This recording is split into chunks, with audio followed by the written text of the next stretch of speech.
ದಕ್ಷಿಣ ಕನ್ನಡ ಜಿಲ್ಲೆಯಲ್ಲಿ ಅನಾಹುತ ಆದ ಬೆನ್ನಲ್ಲೇ ಜಿಲ್ಲಾ ಉಸ್ತುವಾರಿ ಸಚಿವ ದಿನೇಶ್ ಗುಂಡೂರಾವ್ ಮಂಗಳೂರಿಗೆ ದೌಡಾಯಿಸಿದ್ದಾರೆ.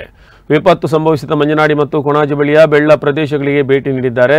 ಮನೆ ಕುಸಿದು ಮೃತಪಟ್ಟ ಅಜ್ಜಿ ಮತ್ತು ಮೊಮ್ಮಕ್ಕಳು ಹಾಗೂ ದೇರಳಗಟ್ಟೆ ಕಾನಕೆರೆಯಲ್ಲಿ ಮನೆ ಆವರಣ ಗೋಡೆ ಕುಸಿದು ಮೃತಪಟ್ಟ ಬಾಲಕಿಯ ಕುಟುಂಬಸ್ಥರಿಗೆ ಸಚಿವ ದಿನೇಶ್ ಗುಂಡೂರಾವ್ ಅವರು ತಲಾ 5 ಲಕ್ಷ ರೂಪಾಯಿ ಪರಿಹಾರ ಧನದ ಚೆಕ್ ವಿತರಿಸಿದ್ದಾರೆ.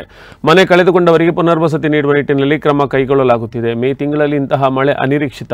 ಬೆಳವದಲ್ಲಿ ಮೃತಪಟ್ಟ ಬಾಲಕಿ ಫಾತಿಮಾ ನೈಮ ಹೆತ್ತವರಾದ ನೌಶಾದ್ಗೆ 5 ಲಕ್ಷ ರೂಪಾಯಿ ಪರಿಹಾರ ಧನದ ಚೆಕ್ ಅನ್ನು ಸಚಿವ ಗುಂಡೂರಾವ್ ಹಸ್ತಾಂತರಿಸಿದ್ದಾರೆ.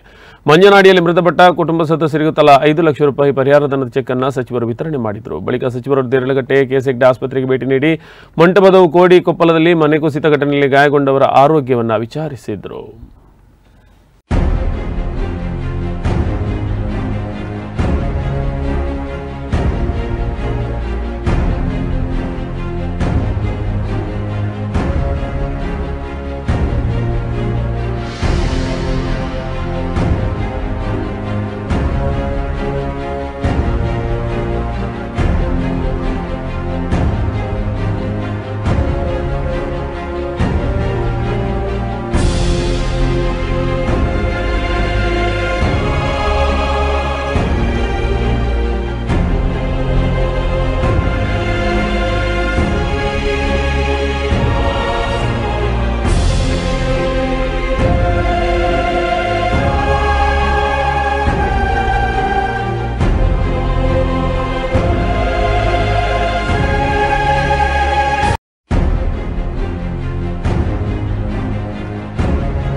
ಭಾರೀ ಮಳೆ ಈ ಉಳ್ಳಾಳ ಕ್ಷೇತ್ರದಲ್ಲಿ ಆಗಿರುವುದು, ಮಂಗಳೂರಲ್ಲೂ ಕೂಡ ಹೆಚ್ಚಿನ ಮಳೆಯಾಗಿ ಬಹುಶಃ ಸುಮಾರು 285 ಮಿಲಿಮೀಟರ್ ನೀರು ಭಾಳ ಕಮ್ಮಿ ಅವಧಿಯಲ್ಲಿ, ಅಲ್ಪ ಅವಧಿಯಲ್ಲಿ ಜೋರು ಮಳೆ ಬಿದ್ದಿರುವಂಥದ್ದು.